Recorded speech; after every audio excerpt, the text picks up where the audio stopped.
Sekarang aku berada di dalam sebuah bilik, di mana bilik ni ada ceiling yang tinggi. Shilling tu duit shilling. Ini ceiling, S-I-L-I-N-G, shilling, duit shilling. Okey, dah.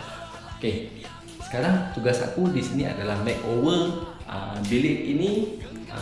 Nak tambah satu platform loteng untuk dijadikan ada dua bilik lah. Bawah katil, atas pun letak katil. Mungkin letak tilam saja. Jadi bilik ni 13 kaki setengah tinggi dia. So ngam-ngam lah kita dapat bawah ni 7 kaki, atas tu pun dalam 7 kaki, 6 kaki lebih.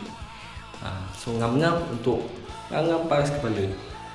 Sistem wiring, sistem pendawaian lah. Sistem pendawaian semua dah ada buat dah.